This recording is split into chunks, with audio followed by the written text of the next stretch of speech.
నమస్కారం వార్తలకు స్వాగతం ముందుగా ముఖ్యాంశాలు చూద్దాం భారత్ యూకేల మధ్య చారిత్రక ఒప్పందం స్వేచ్ఛ వాణిజ్య ఒప్పందంపై సంతకాలు చేసిన ఇరు దేశాలు 2030 నాటికి ద్వైపాక్షిక వాణిజ్యాన్ని $120 బిలియన్ కు పెంచడమే లక్ష్యమన్న ఇరు దేశాధినేతలు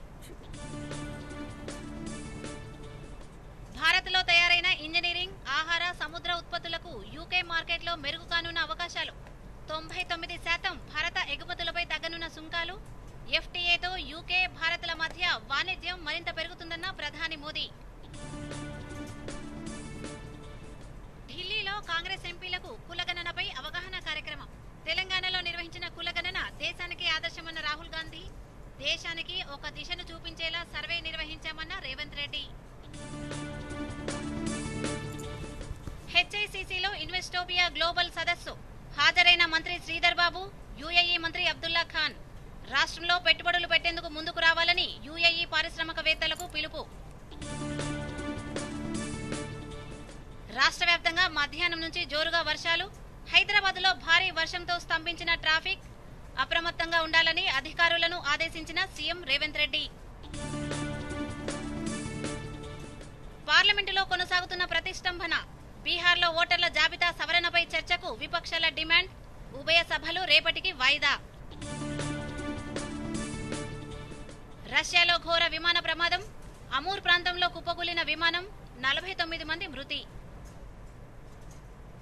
వార్తల వివరాలు భారత్ యునైటెడ్ కింగ్డమ్ల మధ్య ఒక చారిత్రాత్మక ఒప్పందం కుదిరింది ప్రధాని నరేంద్ర మోదీ యూకే ప్రధాని కీర్ స్టార్మర్ సమక్షంలో ఇరు దేశాలు స్వేచ్ఛ వాణిజ్య ఒప్పందంపై సంతకాలు చేశాయి ఈ ఒప్పందం రెండు దేశాల ఆర్థిక సంబంధాలను మరింత బలోపేతం చేస్తుందని ఇరు దేశాలకు కొత్త అవకాశాలను కల్పిస్తుందని ప్రధానమంత్రి నరేంద్ర మోదీ పేర్కొన్నారు మరిన్ని వివరాలు ఇప్పుడు చూద్దాం యునైటెడ్ కింగ్డమ్ పర్యటనలో భాగంగా ప్రధాని నరేంద్ర మోదీ ఆ దేశ ప్రధాని కీర్ స్టార్మర్తో భేటీ అయ్యారు ఇరు దేశాధినేతలు ద్వైపాక్షిక సంబంధాలపై చర్చించారు అనంతరం భారత్ యూకేల మధ్య స్వేచ్ఛ వాణిజ్య ఒప్పందం ఎఫ్టీఏ కుదిరింది ఈ ఒప్పందంపై ప్రధానమంత్రి నరేంద్ర మోదీ బ్రిటన్ ప్రధాని కీర్ స్టార్మర్ సమక్షంలో ఇరు దేశాల వాణిజ్య మంత్రులు సంతకాలు చేశారు ప్రస్తుతం సంవత్సరానికి $34 బిలియన్ గా ఉన్న ద్వైపాక్షిక వాణిజ్యం 2030 నాటికి $120 బిలియన్ కు పెంచడమే ఈ ఒప్పందం యొక్క లక్ష్యం ఎఫ్టీఏ ద్వారా మన దేశంలో తయారైన వస్త్రాలు చెప్పులు రత్నాలు ఆభరణాలు సముద్ర ఉత్పత్తులు ఇంజనీరింగ్ వస్తువులు వ్యవసాయ ఉత్పత్తులు శుద్ధి చేసిన ఆహార ఉత్పత్తులకు యూకే మార్కెట్లో మెరుగైన అవకాశాలు లభిస్తాయి దాదాపు 99% భారత ఎగుమతులపై సుంకాలు తగ్గడంతో ఈ రంగాలు గణనీయంగా వృద్ధి చెందనున్నాయి అదే సమయంలో యూకేలో తయారైన వైద్య పరికరాలు విమాన భాగాలు విస్కీ వంటి ఉత్పత్తులు భారత్లో సరసమైన ధరలకు అందుబాటులోకి వస్తాయి యూకే ఉత్పత్తులపై సుంకం 15% నుంచి 3%కి తగ్గనుంది ప్రత్యేకించి బ్రిటిష్ విస్కీపై సుంకం 150% నుంచి 75%కి తగ్గి రాబోయే 10 ఏళ్లలో 40%కి చేరనుంది ఒప్పందం అనంతరం సంయుక్త మీడియా సమావేశంలో ప్రధాని మోదీ మాట్లాడుతూ స్వేచ్ఛ వాణిజ్య ఒప్పందం రెండు దేశాల ఆర్థిక భాగస్వామ్యానికి బాటలు వేస్తుందని సంపద సృష్టికి మార్గదర్శకమని పేర్కొన్నారు భారత యువత రైతులు మత్స్యకారులు చిన్న తరహా వ్యాపారులకు ఈ ఒప్పందం అవకాశాలను అందిస్తుందని వివరించారు यह समझौता मात्र आर्थिक साझेदारी नहीं बल्कि साझा समृद्धि की योजना है यूके में बेहतर मार्केट एक्सेस मिलेगा भारत के एग्रीकल्चर प्रोड्यूस और प्रोसेस फूड इंडस्ट्री के लिए यूके की मार्केट में नए अवसर बनेंगे भारत के युवाओं किसानों मछुआरों और एमएसएमई सेक्टर के लिए यह समझौता विशेष रूप से लाभकारी सिद्ध होगा ఉగ్రవాదం గురించి ప్రధాని ప్రస్తావిస్తూ ప్రపంచ శాంతిని పెంపొందించేందుకు రెండు దేశాలు కలిసి పనిచేస్తాయని ఉగ్రవాదంపై రెండు రకాల వైఖరులకు తావులేదని స్పష్టం చేశారు భారత్ యూకేల మధ్య సాంస్కృతిక సంబంధాలపై ప్రధాని మాట్లాడుతూ క్రికెట్ను రెండు దేశాలను కలిపే అభిరుచిగా అభివర్ణించారు స్టార్మర్ను భారత్ సందర్శించాలని మోదీ ఆహ్వానించారు అహ్మదాబాద్ విమాన ప్రమాదంలో మరణించిన యూకే ఎన్ఆర్ఐలతో సహా బాధితులకు సంతాపం తెలిపారు భారత సంస్కృతి సంప్రదాయాల పరిరక్షణలో ఎన్ఆర్ఐల పాత్రను మోదీ కొనియాడారు यूक्रेन में चल रहे संघर्ष और पश्चिम एशिया की स्थिति पर हम विचार साझा करते रहे हैं। हम जल्द से जल्द शांति और स्थिरता की बहाली का समर्थन करते हैं। जब भारत और यूके मिले और वह भी टेस्ट सीरीज के दौरान, तो क्रिकेट का उल्लेख तो करना ही पड़ता है। For both of us, cricket is not just a game, but a passion. But we always play with a straight bat. We are committed to building high-scoring, solid partnership. UK ప్రధానమంత్రి Keir Starmer మాట్లాడుతూ Brexit తర్వాత UK కుదుర్చుకున్న అతిపెద్ద వాణిజ్య ఒప్పందంగా ఎఫ్టీఏను అభివర్ణించారు. ఈ ఒప్పందం రెండు దేశాల ఆర్థిక సంబంధాలకు కొత్త ఊపునిస్తుందని, ఉభయ దేశాల ప్రజలకు లబ్ధి చేకూరుస్తుందని స్టార్మర్ పేర్కొన్నారు. It is a deal that will bring huge benefits to both of our countries, boosting wages, raising living standards, and putting more money in the pockets of working people. It is good for jobs, it is good for business, cutting tariffs and making trade cheaper, quicker and easier. Bureau report, Doordarshan news. Bharat UK మధ్య కుదిరిన సమగ్ర ఆర్థిక వాణిజ్య ఒప్పందాన్ని వాణిజ్య వర్గాలు స్వాగతిస్తున్నాయి. ఈ ఒప్పందం వల్ల రెండు దేశాల మధ్య వాణిజ్యం పెరగడమే కాకుండా ఉపాధి అవకాశాలు కూడా మెరుగవుతాయని పేర్కొంటున్నారు. దీంతో రెండు దేశాల మధ్య ద్వైపాక్షిక సంబంధాలు బలోపేతమవుతాయని చెబుతున్నారు. భారత వాణిజ్య ప్రోత్సాహక మండలి చైర్మన్ మోహిత్ సింగ్లా మాట్లాడుతూ దాదాపు 10 సంవత్సరాల కసరత్తు అనంతరం ఈ ఒప్పందం కుదిరిందని, వాణిజ్య మంత్రి పీయూష్ గోయల్ నేతృత్వంలో అధికారులు తీవ్ర కృషి చేశారని చెప్పారు. ఈ ఒప్పందం ద్వారా యూకేలో ఉన్న భారతీయ సంస్థలు, ఉద్యోగులకు ప్రయోజనం కలగనుందని అన్నారు. ASSOCHAM secretary general Manish Singhal మాట్లాడుతూ ఈ ఒప్పందం ఒక చారిత్రాత్మక ఒప్పందం అన్నారు. సుదీర్ఘ కాలంలో ఈ ఒప్పందం వల్ల ఎన్నో ప్రయోజనాలు కలగనున్నాయని తెలిపారు. Trade Promotion Council of India celebrates this pivotal moment of India-UK trade relations, as today both the countries have signed the long-awaited free trade agreement. This agreement has been under negotiation for more than a decade and has been considered as one of the most difficult agreements that the government has ever negotiated. Thanks to the efforts of the Department of Commerce and hard work of negotiators under the visionary leadership of our Commerce and Industries Minister Shri Piyush Goyal ji, we have been able to negotiate a lot of good terms for our goods and services exporters. For the first time, I believe, in any of the FTAs that India has signed, Indian companies who are operating in the United Kingdom can now employ Indian employees, and the employees will be exempted from the payment of social security taxes for the first 3 years.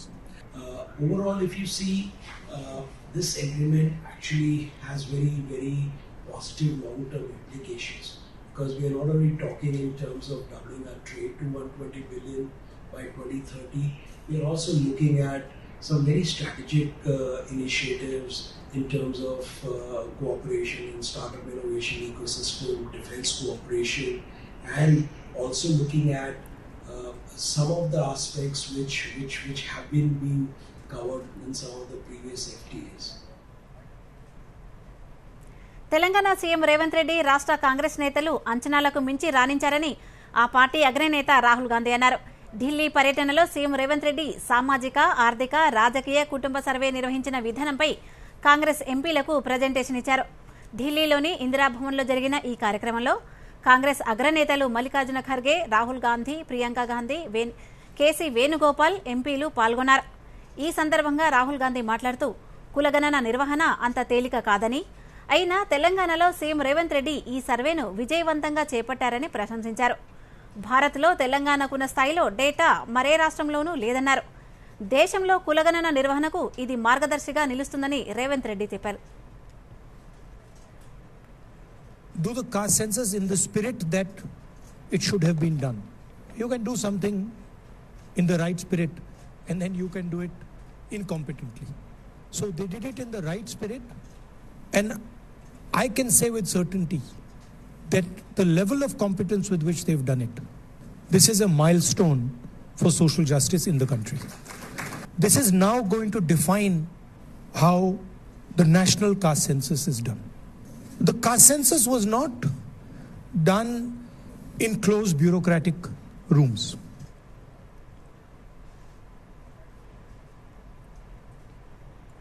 దేశానికి ఒక దిశను చూపించేలా తెలంగాణలో కులగణన నిర్వహించామని CM Revanth Reddy తెలిపారు. కాంగ్రెస్ అగ్రనేత రాహుల్ గాంధీ ఇచ్చిన హామీ మేరకు తెలంగాణలో కాంగ్రెస్ ప్రభుత్వం కులగణన సర్వే చేసిందని అన్నారు. జనగణనతో పాటు కులగణన చేసేందుకు కేంద్రం ముందుకు రాలేదని ఆరోపించారు. తెలంగాణలో కులగణన సర్వే ప్రక్రియను తాము 2024లోనే ప్రారంభించామన్నారు. इसीलिए राहुल गांधी जी ने ये वादा किया, कांग्रेस सरकार में आते जाति गणना में हम लोग कांग्रेस पार्टी ये मुद्दा लेकर आगे जाएंगे. जब तेलंगाना में राहुल भैया आया था, ऑलमोस्ट 25 दिन पदयात्रा की है, 400 किलोमीटर इन तेलंगाना. हर गांव में ये बात साफ कह दिया कि तेलंगाना में हमारा सरकार बने तो ज़रूर सेंसस में कास्ट सेंसस हम लोग करने वाले हैं. मैं ये सोचा आज ये पावर पॉइंट प्रेजेंटेशन इसीलिए किए, बार बार कांग्रेस पार्टी ने कुछ नेता लोग तेलंगाना मॉडल के बारे में चर्चा हो रहा है, मगर वो तेलंगाना मॉडल क्या है ज़्यादा लोगों को पता नहीं है. इसीलिए आज जितने भी हमारे साथी लोकसभा मेंबर्स हैं, हमारे मित्र हैं, उन लोगों को एक బంగాళాఖాతంలో ఉపరితల ఆవర్తనం ప్రభావంతో రాష్ట్ర వ్యాప్తంగా ఎడతెరిపి లేకుండా భారీ వర్షాలు పడుతున్నాయి. కుండపోత వానతో పల్లెలు, పట్టణాల్లోని లోతట్టు ప్రాంతాలు జలమయమయ్యాయి. జలాశయాలు నిండు కుండలను తలపిస్తున్నాయి. వాగులు, వంకలు, చెరువులు అలుగుపోస్తున్నాయి. మరోవైపు హైదరాబాద్లో పలు ప్రాంతాల్లో భారీ వర్షం కురుస్తుంది. కొన్ని గంటలుగా కురుస్తున్న వర్షానికి రోడ్లపై వర్షం నీరు నిలిచిపోయింది. లోతట్టు ప్రాంతాలు జలమయమయ్యాయి. వాహనాల రాకపోకలకు అంతరాయం ఏర్పడింది. పలుచోట్ల ట్రాఫిక్ జామ్తో వాహనదారులు ఇబ్బందులు పడ్డారు. హైటెక్ సిటీ ఫ్లైఓవర్పై వాహనాలు స్తంభించాయి. మాదాపూర్, టీ హబ్, నాలెడ్జ్ సిటీ ప్రాంతాల్లోనూ భారీగా ట్రాఫిక్ జామ్ అయింది.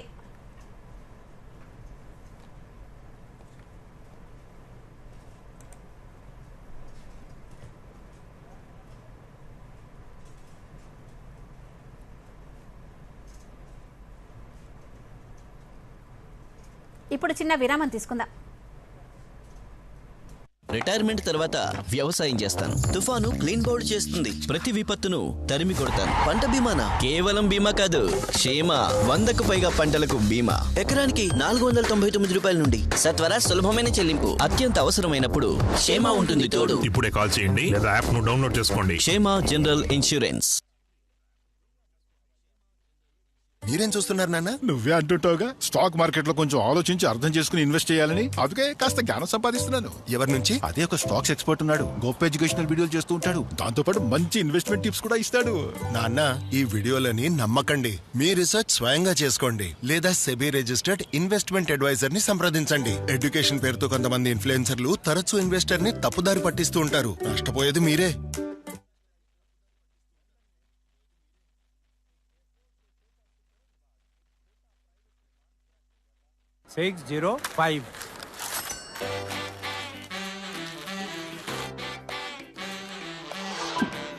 మార్చండి, అలవాటు మార్చండి.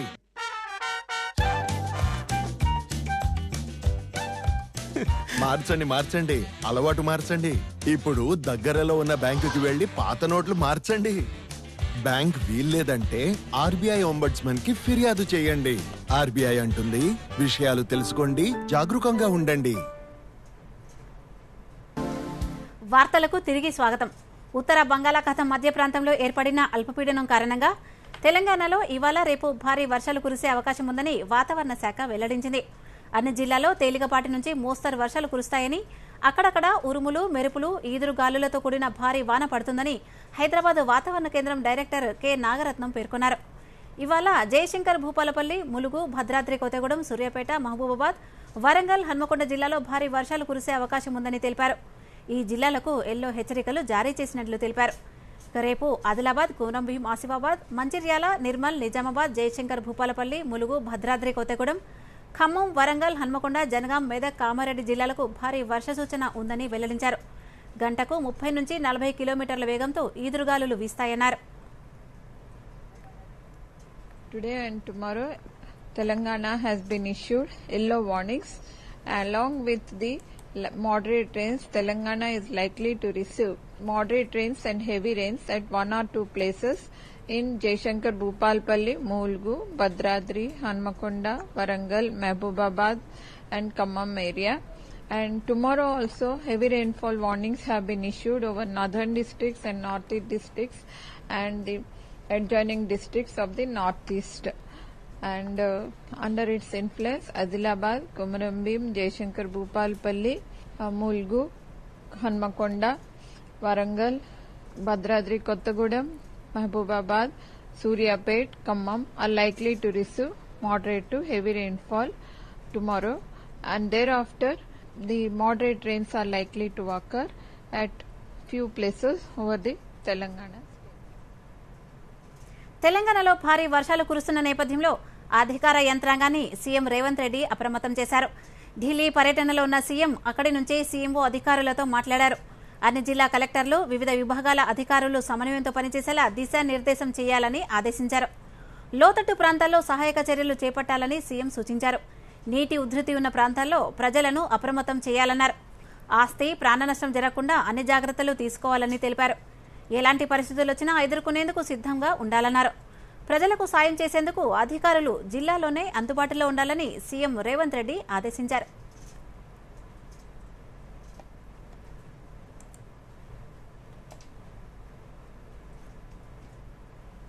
యూఏఈ పారిశ్రామికవేత్తలు రాష్ట్రంలో పెట్టుబడులు పెట్టేందుకు ముందుకు రావాలని మంత్రి శ్రీధర్ బాబు పిలుపునిచ్చారు. హైదరాబాద్ హెచ్ఐసిసిలో జరిగిన ఇన్వెస్టోపియా గ్లోబల్ సదస్సుకు మంత్రి శ్రీధర్ బాబు, యూఏఈ మంత్రి అబ్దుల్లా బిన్ హాజరయ్యారు. ఈ సందర్భంగా మాట్లాడిన మంత్రి 2047 నాటికి రాష్ట్ర ఆర్థిక వ్యవస్థను $3 ట్రిలియన్ చేర్చడమే లక్ష్యంగా పనిచేస్తున్నామని తెలిపారు. రాష్ట్రంలో డ్రై పోర్టులు, మల్టీమోడల్ లాజిస్టిక్ పార్కులు నిర్మిస్తున్నామన్నారు. అంతర్జాతీయ ప్రమాణాలతో ఫ్యూచర్ సిటీని అభివృద్ధి చేస్తున్నామని, ఫిన్టెక్, స్మార్ట్ మొబిలిటీ, క్లైమేట్ టెక్లకు కేంద్రంగా తెలంగాణ మారబోతోందని అన్నారు. ఏడాదిన్నర వ్యవధిలో 3.2 లక్షల కోట్ల పెట్టుబడులను ఆకర్షించగలిగామని, రాష్ట్రంలో పెట్టుబడులు పెట్టేందుకు అనుకూల వాతావరణం ఉందని మంత్రి శ్రీధర్ బాబు తెలిపారు.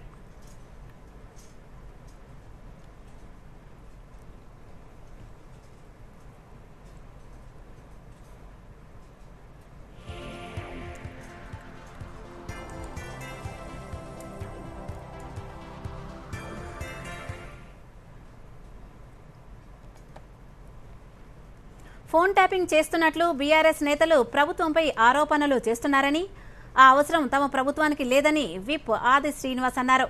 గాంధీ భవన్లో నిర్వహించిన మీడియా సమావేశంలో ఆది శ్రీనివాస్ మాట్లాడుతూ కాంగ్రెస్ ప్రభుత్వం అంటే ప్రజాప్రభుత్వం అని తెలిపారు. ప్రతిపక్ష పాత్రకు కూడా కేసీఆర్ సరిగ్గా నిర్వహించలేకపోతున్నారని విమర్శించారు. ఇక స్థానిక సంస్థల ఎన్నికల్లో కూడా విజయం తమ ప్రభుత్వాందేనని ధీమా వ్యక్తం చేశారు.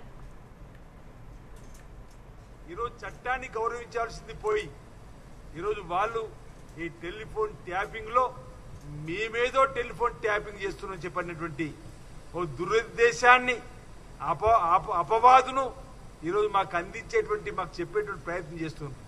ఈరోజు తెలంగాణలో ఉన్నటువంటి ప్రజానికానికి కూడా తెలుసు, కాంగ్రెస్ ప్రభుత్వం అంటే పేదల ప్రభుత్వం, కాంగ్రెస్ ప్రభుత్వం అంటే ప్రజాపాలన అందించేటువంటి ప్రభుత్వం, కాంగ్రెస్ ప్రభుత్వం అంటే ప్రజాస్వామ్యాన్ని రక్షించేటువంటి ప్రభుత్వంగా ఈరోజు ఈ పేద ప్రభుత్వాన్ని, ఇందిరమ్మ రాజ్యాన్ని చూస్తూ ఉంటే, ప్రజా బాహుళ్యంలోకి కాంగ్రెస్ పార్టీ వెళ్తా ఉంటే, పేద ప్రజల గుండెల్లో చెరగని ముద్ర వేసుకుంటూ ఒక్కొక్క కార్యక్రమాన్ని అమలు చేసుకుంటూ ముందుకు పోతా ఉంటే, ఈరోజు ఓర్వలేక విష ప్రచారం చేస్తున్నటువంటి ఈ బీఆర్ఎస్ పార్టీని ఈరోజు ప్రజలు ఇప్పటికే తగిన రీతిలో బుద్ధి చెప్పినారు.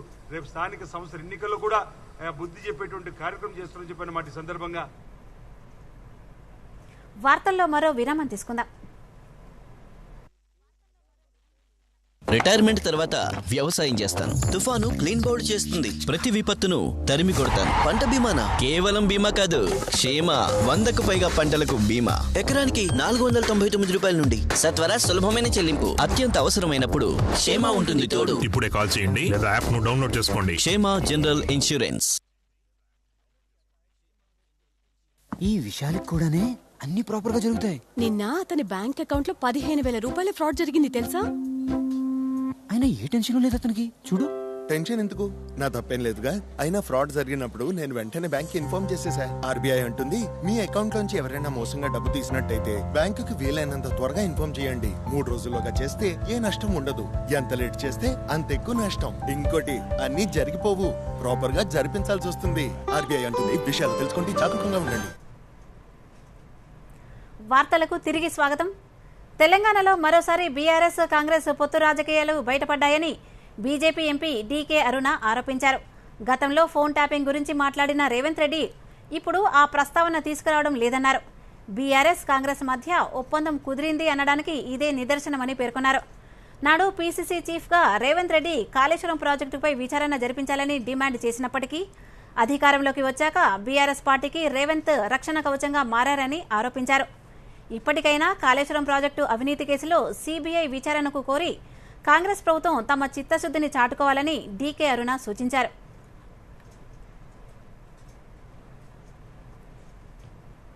బీఆర్ఎస్ వర్కింగ్ ప్రెసిడెంట్ కేటీఆర్ జన్మదిన వేడుకలు సందర్భంగా ఆ పార్టీ నేతలు పలుచోట్ల గిఫ్ట్ ఏ స్మైల్ కార్యక్రమాన్ని నిర్వహించారు. ఇందులో భాగంగా కేసీఆర్ కిట్లను మహిళలకు, సైకిళ్లను విద్యార్థులకు అందజేశారు. కాగా పుట్టినరోజు సందర్భంగా కేటీఆర్ తన తల్లిదండ్రులు కేసీఆర్, శోభ ఆశీర్వాదం తీసుకున్నారు. తన సతీమణి శైలిమ, కుమారుడు హిమంశుతో కలిసి వెళ్లి కేసీఆర్ను కేటీఆర్ కలిశారు.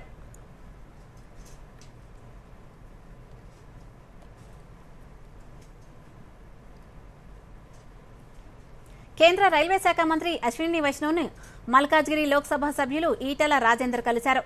ఈ సమావేశంలో ఈటెల రాజేందర్ పలు విజ్ఞప్తులు చేశారు. వైద్యపరంగా ఇతర కారణాలతో మరణించిన కార్మికుల కుటుంబాలకు ఊరట కలిగించే విధంగా కారుణ్య నియామకాలు చేపట్టాలని కోరారు.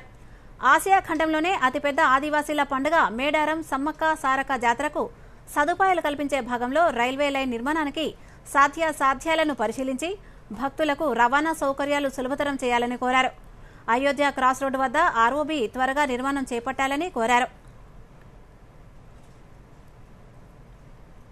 దేశానికి స్వాతంత్ర్యం వచ్చినప్పటి నుంచి బీసీలను మోసం చేయడమే కాంగ్రెస్ పార్టీ నైజమని బీజేపీ రాష్ట్ర అధికార ప్రతినిధి అమర్నాథ్ ఆరోపించారు.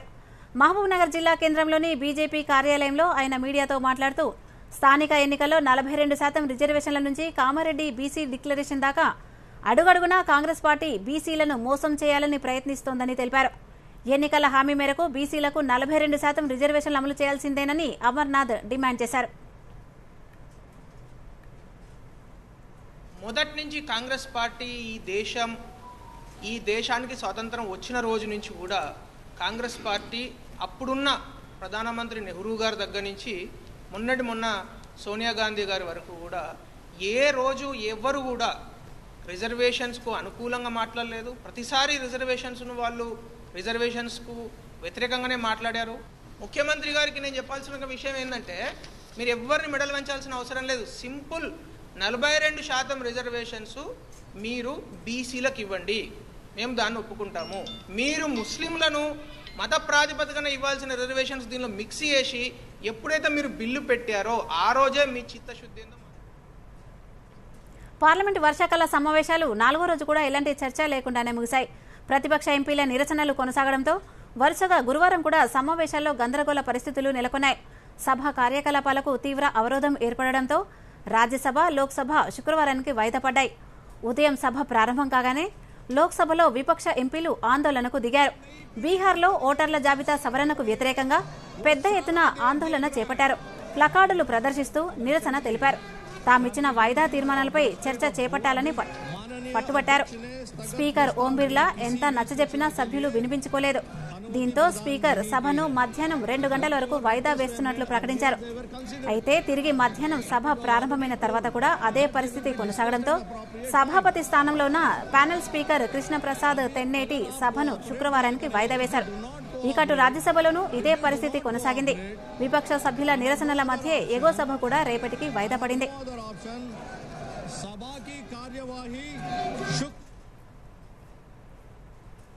పదవీకాలం ముగిసిన 6 ఎంపీలకు రాజ్యసభ ఘనంగా వీడ్కోలు పలికింది. ఈ 6 తమిళనాడుకు చెందిన వారు కాగా వారిలో పీఎంకే పార్టీ సీనియర్ నాయకుడు, మాజీ కేంద్ర మంత్రి అన్బుమణి రామదాస్, ఎండీఎంకే వైకో ఉన్నారు. డీఎంకే నుంచి రాజ్యసభ నుంచి పదవీకాలం ముగిసిన ముగ్గురు ఎంపీలలో ఒకరైన విల్సన్ తిరిగి ఎగువ సభకు ఎన్నికయ్యారు. ఈ సందర్భంగా రాజ్యసభ డిప్యూటీ చైర్మన్ హరివంశ్ నారాయణ సింగ్ మాట్లాడుతూ పదవీకాలం ముగిసిన 6 సభ్యులు సభలో జరిగిన చర్చల్లో ఆసక్తిగా పాల్గొన్నారని ప్రశంసించారు. ఇక సభాధ్యక్షుడు జేపీ నడ్డా మాట్లాడుతూ వారి సేవలను కొనియాడారు.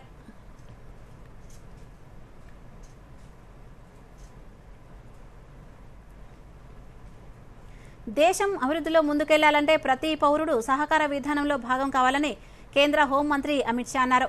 నూతన జాతీయ సహకార విధానం 2025ను ఆయన ఆవిష్కరించారు. అనంతరం కేంద్ర మంత్రి మాట్లాడుతూ ప్రధాని మోదీ దూరదృష్టితో సహకార మంత్రిత్వ శాఖను స్థాపించారని, సమాజంలోని ప్రతి వర్గాన్ని ముందుకు తీసుకెళ్లడమే దీని లక్ష్యమని తెలిపారు.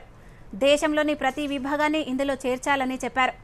దేశంలోని ప్రతి పౌరుడు ఇందులో భాగం కాకపోతే ఏ అభివృద్ధి నమూనా విజయవంతం కాదని అమిత్ షా అన్నారు.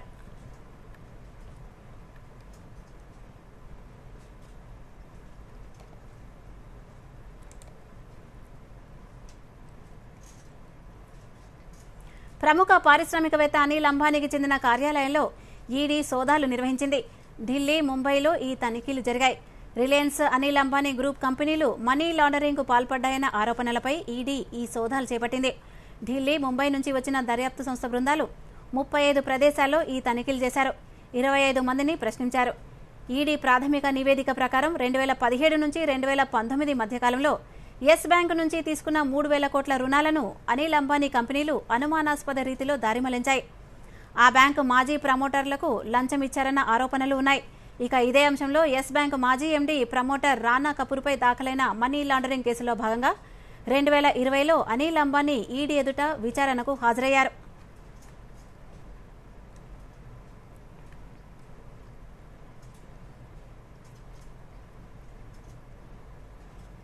రష్యాలో ఘోర ప్రమాదం చోటు చేసుకుంది.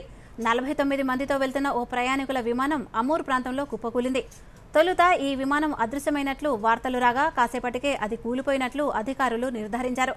ఈ దుర్ఘటనలో విమానంలోని ప్రయాణికులందరూ మృతి చెందారు. అంగారా ఎయిర్లైన్కు చెందిన AN-24 విమానం ఉదయం బ్లాగో వెస్టెస్క్ నుంచి చైనా సరిహద్దుల్లో ఉన్న టిండా ప్రాంతానికి బయలుదేరింది. మరికొద్దిసేపట్లో విమానం ల్యాండ్ అవ్వాల్సి ఉండగా ఉన్నట్టుండి ఎయిర్ ట్రాఫిక్ కంట్రోలర్స్తో సంబంధాలు తెగిపోయాయి. దీంతో అప్రమత్తమైన అధికారులు ఎమర్జెన్సీ సర్వీసెస్ను సిద్ధం చేశారు. విమానం కోసం గాలించగా గమ్యస్థానానికి కేవలం 15 కిలోమీటర్ల దూరంలో అది కూలిపోయినట్లుగా గుర్తించారు. ప్రమాద సమయంలో విమానంలో 43 మంది ప్రయాణికులు, 6 సిబ్బంది ఉన్నారు. ప్రయాణికుల్లో 5 చిన్నారులున్నట్లు రష్యన్ మీడియా కథనాలు వెల్లడించాయి.